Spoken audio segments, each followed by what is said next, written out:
કેમ છો વિદ્યાર્થી મિત્રો? ધોરણ 6 માં આપણે આગળની વિડીયોમાં સ્વાધ્યાય 2.1 પૂર્ણ કર્યું હતું.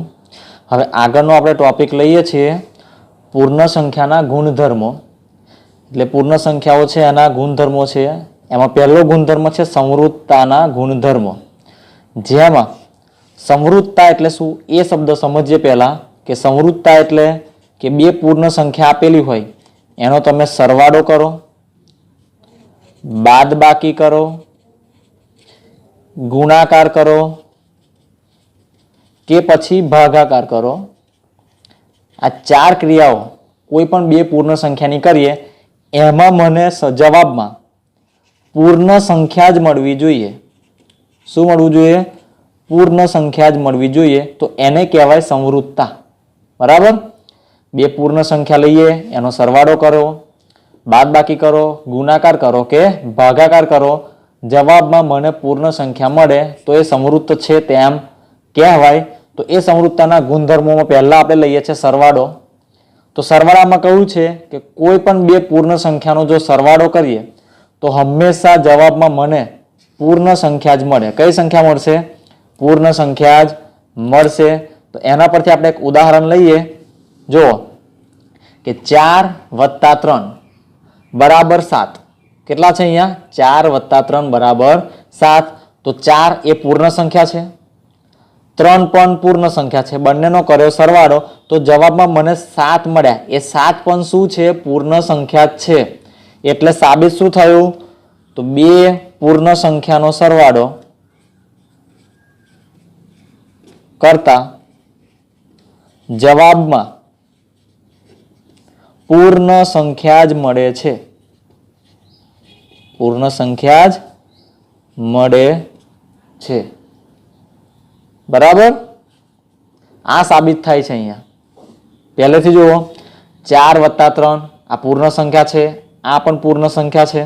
બંનેનો સરવાળો કરો તો જવાબમાં મને પૂર્ણ સંખ્યા જ મળે છે. બરાબર? અને પૂર્ણ સંખ્યામાં આપણને ખબર છે કે સમાવેશ કઈ સંખ્યાનો થાય છે?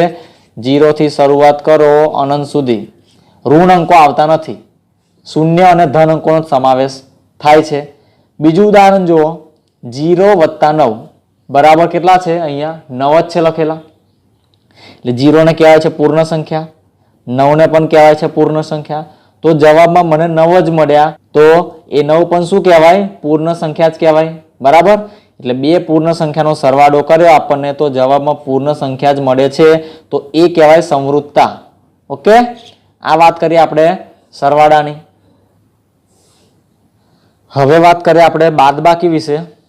તો જો કહ્યું છે એમાં કોઈ પણ બે પૂર્ણ સંખ્યાની બાદબાકી હંમેશા પૂર્ણ સંખ્યા જ મળે તે શક્ય નથી. કોઈ પણ બે પૂર્ણ સંખ્યા લઈ લઉં અને હંમેશા જવાબમાં પૂર્ણ સંખ્યા જ મળે એ શક્ય નથી. કેમ? તો ઉદાહરણ આપણે લઈએ. જુઓ તો જો પહેલું ઉદાહરણ આપ્યું છે અહીંયા 9 - 5 બરાબર 4. જેમાં 9 પૂર્ણ સંખ્યા છે, 5 પણ પૂર્ણ સંખ્યા છે અને જવાબમાં આપણને 4 મળ્યા એ પણ પૂર્ણ સંખ્યા જ છે. બરાબર? એ 9 માંથી 5 બાદ કર્યા તો આપણને જવાબમાં 4 મળ્યા. શું છે? આ પૂર્ણ સંખ્યા છે. પણ હું આની આ જ સંખ્યા રાખું છું. જુઓ પણ 5 ને હું પહેલા લખું છું અને 9 ને પછી લખું છું તો જવાબમાં મને 4 તો મળે જ છે, પણ કેવા મળે છે? માઇનસ. કેમ? તો કે અહીં 9 મોટા છે તો એની નિશાની માઇનસ છે, તો જવાબમાં મોટાની નિશાની જ આવે. એટલે 4 તો જવાબ આવી ગયો પણ કેવો આવ્યો? માઇનસ. એટલે આ બે પૂર્ણ સંખ્યા છે જ. 5 પણ પૂર્ણ, 9 પણ પૂર્ણ સંખ્યા, પણ જવાબમાં પૂર્ણ સંખ્યા નથી. બરાબર? કારણ કે -4 એ પૂર્ણાંક સંખ્યા છે. કઈ? પૂર્ણાંક. પૂર્ણ સંખ્યામાં 0 અને ધન અંકોનો સમાવેશ થાય છે, ઋણ અંકોનો સમાવેશ થતો નથી. એટલે આ વાક્ય કહ્યું છે કે કોઈ પણ બે પૂર્ણ સંખ્યાની બાદબાકી કરીએ તો હંમેશા પૂર્ણ સંખ્યા જ મળે તે શક્ય નથી. અહીંયા તમને પૂર્ણ સંખ્યા મળી પણ એની જ રકમ રાખીને મેં ખાલી અદલા બદલી કરી તો જવાબમાં મને પૂર્ણાંક સંખ્યા મળી. એટલે એવું ના કહેવાય કે દર વખતે આપણને પૂર્ણ સંખ્યા મળે જ બાદબાકી માટે. બરાબર? એટલે બાદબાકી માટે પૂર્ણ સંખ્યા મળે એ શક્ય નથી. અને વાત કરીએ હવે ગુણાકાર વિશે. તો કહ્યું છે જો કોઈ પણ બે પૂર્ણ સંખ્યાનો ગુણાકાર હંમેશા પૂર્ણ સંખ્યા જ મળે. કેમ પૂર્ણ સંખ્યા મળે તો આપણે ઉદાહરણ દ્વારા સમજીએ.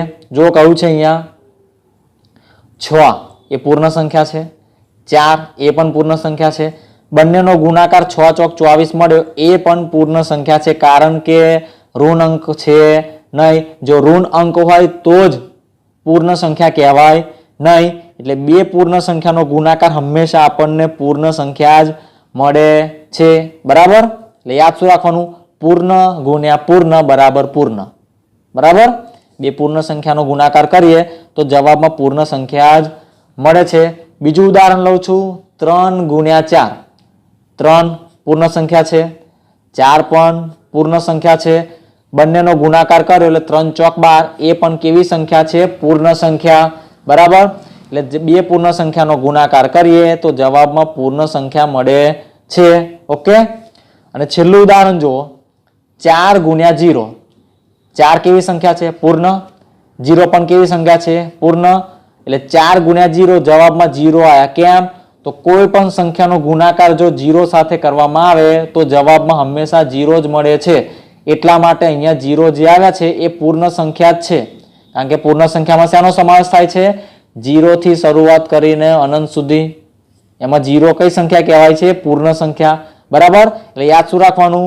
કોઈ પણ બે પૂર્ણ સંખ્યાનો ગુણાકાર કરો તો હંમેશા જવાબમાં પૂર્ણ સંખ્યા જ મળે છે. બરાબર. સરવાળામાં પૂર્ણ સંખ્યા મળે છે, બાદબાકીમાં મળતી નથી, અને ગુણાકારમાં પૂર્ણ સંખ્યા મળે છે. બરાબર. તો હવે પછીની વિડીયોમાં આપણે હજુ ક્રમનો ગુણધર્મ અને જૂથનો ગુણધર્મ એના વિશે આપણે ચર્ચા કરવાની છે. તો હવે પછીની વિડીયોમાં આપણે પાછા ભેગા થઈશું. ત્યાં સુધી દરેક વિદ્યાર્થીઓ ઘરે રહો, સુરક્ષિત રહો.